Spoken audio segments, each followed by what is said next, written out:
Average velocity म्हणजे काय असते, डिस्प्लेसमेंट बाय टाईम. आणि डिस्प्लेसमेंट म्हणजेच काय असतं तर फायनल मायनस इनिशियल. म्हणून मग average velocity is equal to x final minus x initial by total time. आणि average speed is equal to काय असते, total distance by total time. आता पहिला गणित, यामध्ये आपल्या जे ए पॉईंटचे कोऑर्डिनेट काय आहेत 4,0. ए पॉईंटचे कोऑर्डिनेट आहेत 4,0. बीचे कोऑर्डिनेट आहेत 4,3. आणि ए टू बी जे आहे ते आहे 3 मीटर आणि ते जायला टाईम किती लागला आहे 2 सेकंद. तर मग ए टू बी अंतर किती आहे 3 मीटर आणि ते पार करायला लागलेला वेळ किती आहे 2 सेकंद. आणि ओरिजिनपासून एपर्यंतचं अंतर किती आहे 4 मीटर आणि ते पार करायला लागलेला वेळ किती आहे 3 सेकंद. मग टाईम ओरिजिनपासून एपर्यंत किती लागला 3 सेकंद आणि एपासून बीपर्यंत किती लागला 2 सेकंद. आणि आपण डिस्टन्स किती पार केलं तर एक्स ॲक्सिसमध्ये 4 आणि वायमध्ये 3 म्हणजे 4 + 3 किती झाले 7. आणि डिस्प्लेसमेंटचं मॅग्निट्यूड म्हणलं तर आपलं किती होते 5. कारण हे जे आपण पायथागोरसच्या थेरमनुसार काढू शकतो. आणि त्याचं जर फायनल पोझिशन काय आहे त्याची 4,3. इनिशियल पोझिशन किती आहे 0,0. तर मग फायनल मायनस इनिशियल केलं तर डिस्प्लेसमेंट येते. तर फायनल पोझिशन किती होती 4,3 म्हणजे 4 i कॅप 3 j कॅप. आणि इनिशियल पोझिशन किती आहे 4 i कॅप 0 j कॅप. मग फायनल मायनस इनिशियल, मग 4 - 4 किती येते 0.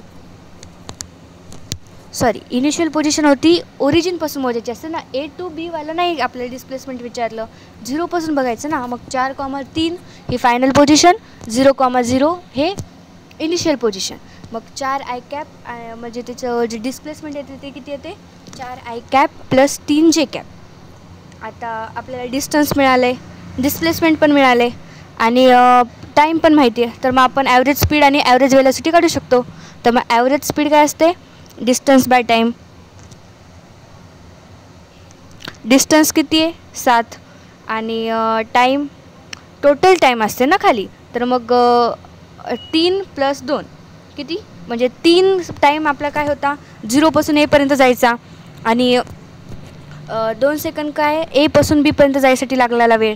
पण आपल्याला इथं टोटल ओरिजिनपासून ते बीपर्यंत जायची त्याची स्पीड काय होती ॲव्हरेज स्पीड ती काढायची आहे ना. मग त्यामुळे खाली टाईम टोटल घ्यायला पाहिजे आणि वरे डिस्टन्स. तर मग डिस्टन्स आहे 7 आणि टाईम आहे 3 + 2 5. मग ॲव्हरेज स्पीड काय येते 7/5. आणि ॲव्हरेज वेलोसिटी तर आपली डिस्प्लेसमेंट किती आली होती 5 आणि टाईम आपला टोटल किती आहे 5. मग 5/5 किती येते 1. आणि हे 5 म्हणजे हे 1 आलेलं जे आहे ते मॅग्निट्यूड आहे ना. कारण आपण जे डिस्प्लेसमेंट 5 आली ती डिस्प्लेसमेंटचं मॅग्निट्यूड आहे. आणि त्याचं व्हेक्टरमध्ये म्हणलं तर काय आहे 4 i कॅप + 3 j कॅप. आता ॲव्हरेज वेलोसिटी म्हणजेच याला आपण कसं लिहितो तर त्या कंसामध्ये व्हीवर बाण मारायचा आणि त्याला म्हणतात ॲव्हरेज वेलोसिटी. तर ते काय असते डिस्प्लेसमेंट बाय टाईम. डिस्प्लेसमेंट काय आहे आपली 4 i कॅप + 3 j कॅप आणि टाईम किती आहे टोटल 5. मग त्याला तसं रिप्रेझेंट करता येते. आता एक दुसरं गणित आहे आपल्याला t = 0 असताना ते इनिशियल म्हणजे ते t = 0 तेव्हा त्याचा इनिशियल पॉईंट होता. आणि t = 5ला ते फायनल पॉईंट आहे त्याचा. t जेव्हा 5 झालं म्हणजे 5 सेकंदानंतर ते एका पॉईंटवर आलं आणि ते त्याचा फायनल पॉईंट आहे. तर मग आणि जे r आहे म्हणजेच रेडियस किती दिलेली आहे 10 मीटर. मग ॲव्हरेज वेलोसिटी काय असते डिस्प्लेसमेंट बाय टाईम. मग त्याची डिस्प्लेसमेंट आपण कशी काढणार तर हे बघा हे जे पॉईंट आहे 1 मिनिट मी तुम्हाला दाखवते. हे मिडल आहे आणि हे सेमी सर्कल आहे ना.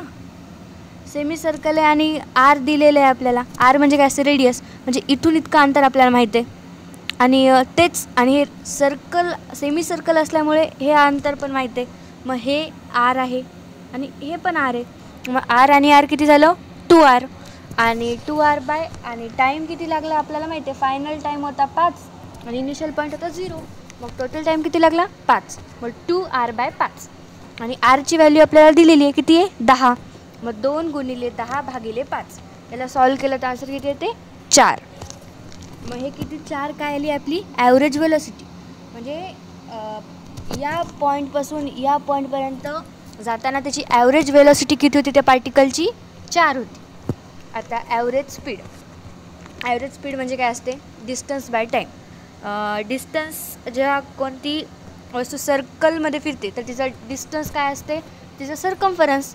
पण हे सर्कल नाही ना सेमी सर्कल आहे म्हणून मग त्या सर्कम्फरन्सला 2ने डिवाईड करावं लागते. तर मग सर्कम्फरन्सचा फॉर्म्युला काय असते 2πr/2 कारण इथं सेमी सर्कल आहे. मग 2πr/2 केलं तर हे आपलं डिस्टन्स भेटते आणि टाईम किती आहे 5. मग 2 न 2 कटते πr/5 पायच ठेवायचं गुणिले आरची व्हॅल्यू किती आहे 10/5. मग 10 न 5ला कट केलं तर आन्सर किती येते 2 म्हणजे 2π आणि 2π म्हणजे आता इथं पायची व्हॅल्यू टाकायची. पायची व्हॅल्यू किती असते 3.14. मग 3.14 गुणिले 2 केलं तर काय येते 6.28. मग हे आपलं ॲव्हरेज स्पीड येते. ॲव्हरेज स्पीड आपली आहे 6.28 आणि ॲव्हरेज वेलोसिटी किती आहे 4.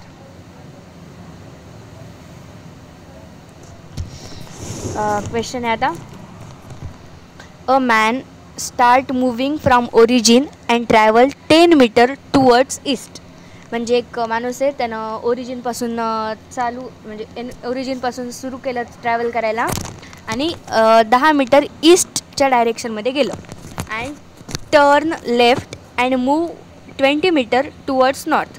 आणि मग त्यानं लेफ्ट टर्न घेतला आणि 20 मीटर नॉर्थच्या साईडनं गेलं. नॉर्थ म्हणजे कुठं वर आहे. ईस्ट म्हणजे उजवीकडे, वेस्ट म्हणजे डावीकडे, वेस्ट म्हणजे साऊथ म्हणजे खाली. Then he turn right and travel 15 metre and then he turn again right and travel 30 metre. Find distance and displacement. तर मग आता आपल्याला असं विचारल्यावर आपण काय करायचं फर्स्ट की डायग्राम बनवून घ्यायची. डायग्राम म्हणजे रस्ता बनवून घ्यायचा. तर पहिल्यांदा काय सांगितलं होतं 10 मीटर ईस्टकडे ट्रॅव्हल केलं. मग ईस्ट कुठं असते उजव्या साईडला. मग उजव्या साईडला 10 मीटर गेलं. त्यानंतर turn left and move 20 metre towards north. तर मग 20 मीटर नॉर्थकडे गेलं. नॉर्थ म्हणजे कुठं असते वरच्या साईडनं. तर मग वरे 20 आणि त्यानंतर then he turn right and travel 15 metre आणि राईट टर्न झाला म्हणजे उजव्या साईडनं आणि कुठे गेला किती गेला तर 15 मीटर. मग तिकडं 15 जायचं आणि then he turn again right and travel 30 metre find the distance and displacement. तर मग वापस त्यानं काय केलं राईट टर्न मारला आणि 30 मीटर खाली आलं. 30 मीटर खाली आलं. मग आता आपण डायग्राम बनवून घेतली. मग आता डिस्टन्स आपण कसा काढतो टोटल त्यानं किती अंतर पार केले ते म्हणजे असते डिस्टन्स. तर पहिल्यांदा 10 चाललं ते, नंतर 20, नंतर 15, नंतर 20 आणि नंतर 10. तर मग सगळ्यांची बेरीज केली तर आपल्याला काय भेटते डिस्टन्स. मग 10 + 20 + 15 + 20 + 10 याचं किती येते 10 आणि 20 30, 30 आणि 10 30 आणि 10 40, 40 आणि 5 45, 45 आणि 30 किती येते 75. म्हणजे त्याने डिस्टन्स किती ट्रॅव्हल केला 75. आता डिस्प्लेसमेंट म्हणजे काय असते आता आपण आता हे इथं बघावं लागते. इथं वर प्रश्नात आपल्याला सांगितले की राईटला गेले, लेफ्टला गेले आणि कसं गेलं ते सांगितले आणि त्याच्यानुसार आपल्याला पॉझिटिव्ह एक्स ॲक्सिस घ्यायची, निगेटिव्ह एक्स ॲक्सिस घ्यायची. ते आपल्याला सगळं डायग्राम बनवून कळावं लागते. आता इथं सांगितलं होतं ना की ईस्ट अँड म्हणजे इथं जेव्हा ज्या साईडनं टर्न घेऊन राईट घेतला आहे टर्न का लेफ्ट टर्न घेतला आहे तेव्हा आपल्याला कळते. पण इथं सगळं व्यवस्थित घेतलं आहे आणि पॉझिटिव्ह घ्यायचं फक्त इकडे बघा. Then he right and travel तर ट्रॅव्हल 30 मीटर त्यांना खाली गेलं आहे. मग त्याच्यापैकी 30 खाली गेलं आहे पण हाईट मॅक्झिमम किती होती 20 म्हणजे त्यांना 10 निगेटिव्हमध्ये गेलं आहे ना. म्हणून मग जे 30 आहे ते निगेटिव्ह घ्यावं लागते आपल्याला जे कॅपमध्ये. तर तसं आपल्याला कळावं लागणार आहे तसं. आणि डिस्प्लेसमेंट आपण कशी काढतो किंवा आपण असं जर काढू शकतोच किंवा मग आपण प्रत्येक पॉईंटची वेगवेगळी काढून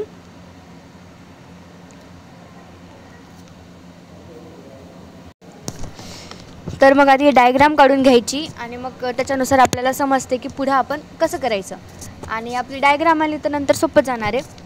तर मग आता इथं 10 आय कॅप होतं, मग 20 जे कॅप, नंतर प्लस 15 आय कॅप मायनस 30 जे कॅप. तर आय कॅपची बेरीज होते, जे कॅपची बेरीज होते. मग 10 i cap plus 15 i cap म्हणजे किती झाले 25 आय कॅप, 20 जे कॅप मायनस 30 जे कॅप म्हणजे मायनस 10 जे कॅप.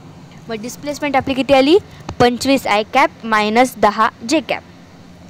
आणि हे आलं तिचं व्हेक्टरच्या याच्यामध्ये. आपल्याला याच्यात आपण इथं मॅग्निट्यूड नाही काढलं आहे तिचं, आपण इथं काय काढलं आहे त्याचं व्हेक्टर म्हणजे 25 आय कॅप मायनस 10 जे cap.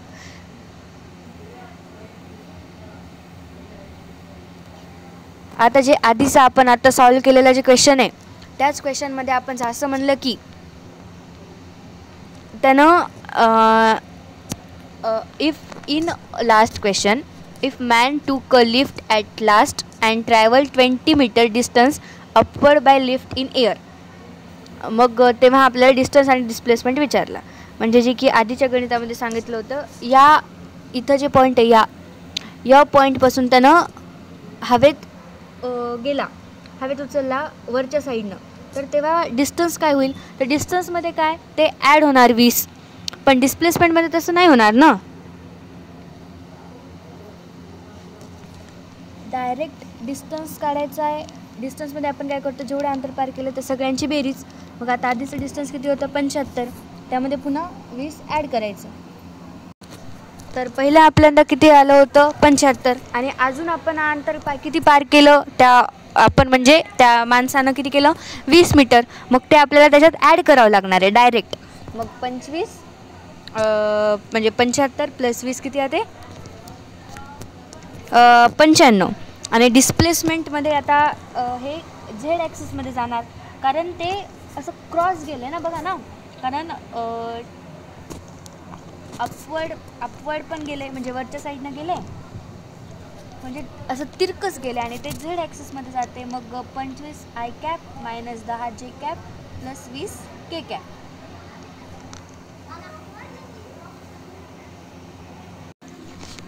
If a particle travel such that, तर एक पार्टिकल आहे त्याची फर्स्ट डिस्प्लेसमेंट किती आहे 3 आय कॅप मायनस 4 जे कॅप. सेकंड डिस्प्लेसमेंट किती आहे 6 आय कॅप प्लस 8 जे कॅप प्लस 10 के कॅप. थर्ड डिस्प्लेसमेंट किती आहे 2 आय कॅप मायनस 3 जे कॅप मायनस 5 के कॅप. आणि D4 किती आहे म्हणजे डिस्प्लेसमेंट 4 किती आहे आय कॅप प्लस जे कॅप प्लस के कॅप.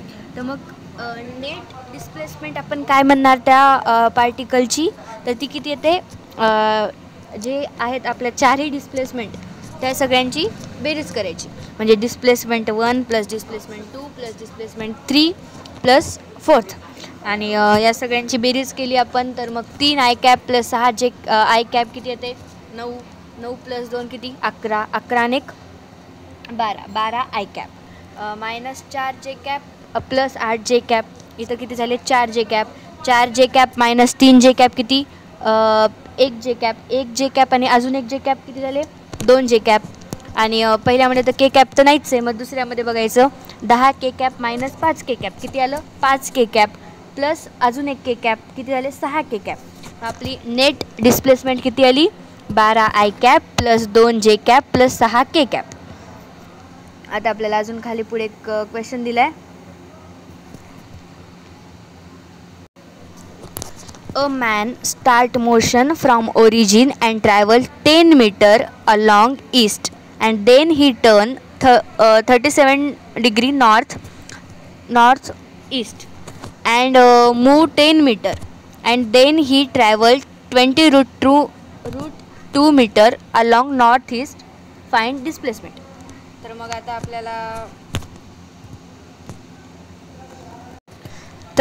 पहिल्यांदा काय करायचं डायग्राम बनवून घ्यायची. तर मग 10 मीटर अलॉंग ईस्ट म्हणल्यावर काय उजव्या साईडनं 10. त्यानंतर मग 37 डिग्रीच्या अँगलनं त्यानं काय केलं नॉर्थ ईस्टकडे जायला लागलं. म्हणजे 37चा अँगल करायचा आणि किती जायचं 10 मीटर, कारण इथं दिले ना 37 degree north of east and move 10 metre. आणि मग 37च्या अँगलनं 10 जायचं. आणि then he travel 20 metre along north ईस्टकडे किती जायचं 20 वर्गमुळात 2. आणि मग या प्रत्येक कप्प्याची आपण डिस्प्लेसमेंट काढून घ्यायची आणि मग आपण त्याची आपण डिस्प्लेसमेंट काढू शकतो की त्यानं टोटल किती काढलं आहे. कारण आपल्याला सगळ्यांचे कोऑर्डिनेट इथं माहीत नाहीत ना, मग आपल्याकडे सोपा तरीका आहे दुसरा. तर पहिलं किती होतं, पहिल्यासाठी 10 आय कॅप, कारण इथून आपण सरळ या लाईनमध्ये ट्रॅव्हल केले ना त्यानं, मग त्यामुळे पहिल्याची डिस्प्लेसमेंट किती येते 10 आय कॅप. त्यानंतर सेकंड डिस्प्लेसमेंट काय आहे तर 8 आय कॅप प्लस 6 जे कॅप. हे कसं काढलं तर इथं अँगल दिलेला होता 37, त्यानुसार काढलं. आणि त्यानंतर थर्ड डिस्प्लेसमेंट आता आपल्याला इथं दिलेलं आहे 20√2 आणि तिथं अँगल 45 का घेतला तर ते मी तुम्हाला सांगते आता की तिथं अँगल 45च घ्यावं लागते, कारण तिथं राईट अँगल ट्रायंगल बनते. असा राईट अँगल ट्रायंगल जे आहे ते, त्यामुळं हे 90 असते, मग हे 45 असावं लागतं आणि हे 45 असावं लागते. आणि तसं 45-90 ट्रायंगलचा नियम पण आहे की जेव्हा हे 20 असणार आणि हे 20 नसणार तेव्हा हे 20 वर्गमुळात 2 असणार. मग त्यामुळं जेव्हा हे 20 वर्गमुळात 2 आहे म्हणजेच साईडचे 20 आहेत आणि म्हणून हे अँगल 45 आहे असं आपण म्हणू शकतो. तर मग त्याचे एक्स कंपोनंट आणि वाय कंपोनंट काय येतील 20 वर्गमुळात 2 कॉस 45 आय कॅप आणि वाय कंपोनंट काय येणार 20 वर्गमुळात 2 साईन 45 जे कॅप. तर मग √2 20 आय कॅप याला सॉल्व करायचं. कॉस 45ची व्हॅल्यू असते 1/√2, मग √2 कटलं 20 आय कॅप आणि प्लस 20 जे कॅप म्हणजे 20 जे कॅप. मी जसं सांगितलं तसं हे जे अँगल आपण 45 पकडला आणि हे 90 आणि ते पण 45, तर मग सरळ आपण रूलनं काढू शकतो की हे पण 20 आहे आणि हे पण 20 आहे. मग त्यानुसार 20 आय कॅप प्लस 20 जे कॅप हे येते थर्ड डिस्प्लेसमेंट याची रेडवाल्या बाणची. तर मग टोटल आपली डिस्प्लेसमेंट नेट डिस्प्लेसमेंट किती आली तर 38 आय कॅप प्लस 26 जे cap.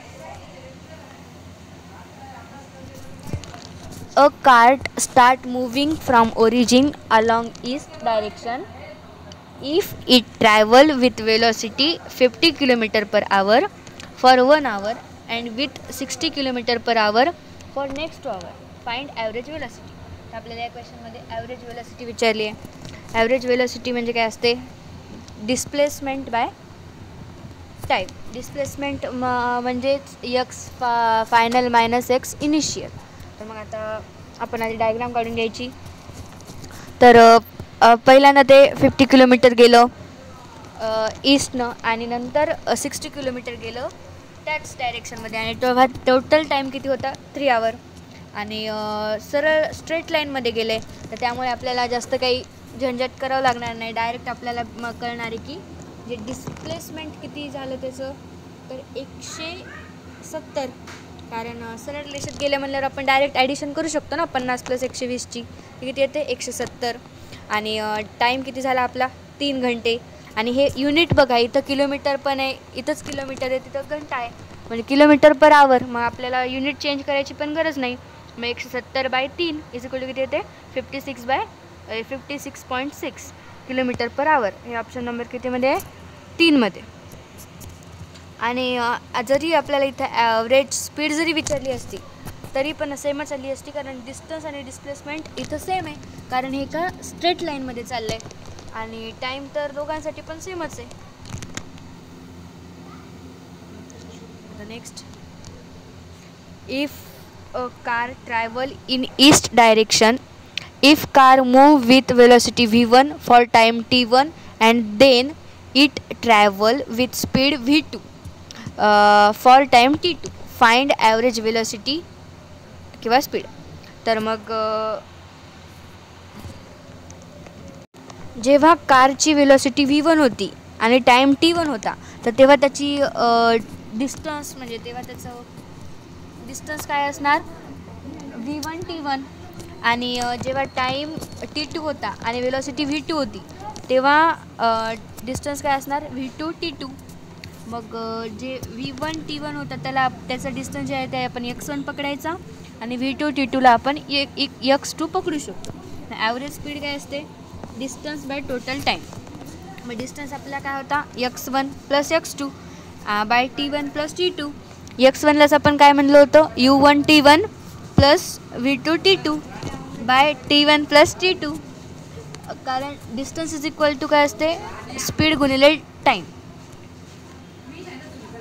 Speed is equal to distance by time. मग तसंच आपण डिस्टन्सला काय म्हणू शकतो स्पीड गुणिले टाईम. मग त्यामुळेच आपण x1ला v1 t1 असं म्हणू शकतो.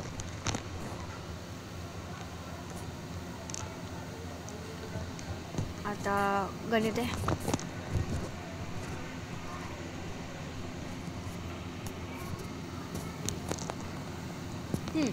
हे जे गणित आपण काढलं होतं नेट डिस्प्लेसमेंट मग करून, त्याला जर आपण हे कोऑर्डिनेट सगळे काढत बसले आणि ते म्हणजे एक एक एक कोऑर्डिनेट काढणार नंतर मग ते सगळं करणार, तर त्यामध्ये वेळ पण खूप जाईल आणि चुकायचे पण चान्सेस आहेत.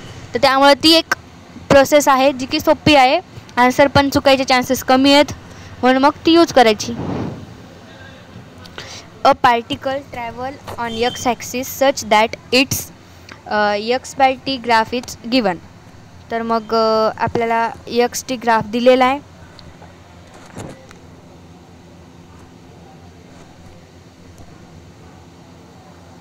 तर आपल्याला काय काय काढायचं आहे displacement, average velocity, distance, average speed आणि रस्ता बनवायचा आहे. तर मग चला डिस्प्लेसमेंट म्हणजे काय असते फायनल मायनस इनिशियल.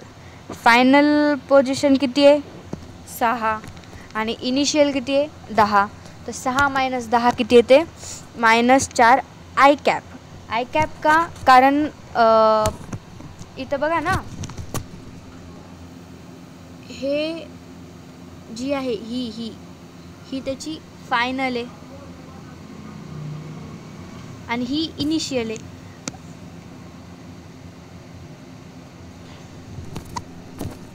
मग ऑब्जेक्ट जिथून निघालतं त्याच्या खाली आलं आहे म्हणून मग -4 आय कॅप.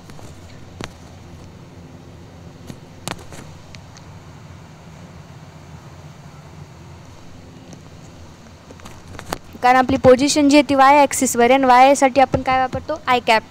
ॲव्हरेज वेलोसिटी काय असते डिस्प्लेसमेंट बाय टाईम. तर डिस्प्लेसमेंट किती झाली आपली -4 आणि टाईम किती लागला 8. तर -4 i cap by 8 -1/2 i cap. आता डिस्टन्स काढायचं. डिस्टन्स काढल्यावर ॲव्हरेज स्पीड येते. इथं काही इम्पॉर्टंट व्हॅल्यू दिल्यात जे की आपल्याला कामी येणार. मग ह्या आपला टाईम वाचू शकतात, मग त्या लक्षात ठेवायच्या किंवा मग कशा आल्या हे तरी लक्षात ठेवायचं म्हणजे कधी गरज लागली तर आपल्याला कळल. मग 10 cos 37 याची व्हॅल्यू किती येते 8 आणि हीच म्हणजे काय असते 10 sin 53. मग म्हणजे हे माहीत असेल ना जे cos 37 असते ते sin 53 असते. जे cos 53 असते ते sin 37 असते. म्हणून मग 10 cos 53 = 6 आहे जे की 10 sin 37 एवढं आहे. तर मग हे लक्षात ठेवायचं. आणि आता हे कसं आता जे बोलले मी ते कसं आलं हे प्रूव्ह करून दाखवलं आहे. एक अँगल 53चा आहे, एक 37चा आहे, एक 90चा आहे. तर मग 53च्या पुढची जी बाजू असते ती चार बाजू लांबी असते तिची. जी हायपोटेनस आहे त्याची लांबी किती असते 5 आणि जे बेस आहे ते किती आहे 3. आता मग 10 cos 53 cos 53ची व्हॅल्यू असते 3/5. मग ते या 5 - 10ला काटलं आन्सर आलं 2. 2 × 3 किती आलं 6. तर मग 10 cos 53 किती आलं 6. cos 37ची व्हॅल्यू किती असते 4/5. कॉस 53ची व्हॅल्यू किती असते 3/5. साईन 37ची व्हॅल्यू किती असते 3/5. साईन 53ची व्हॅल्यू किती असते 4/5.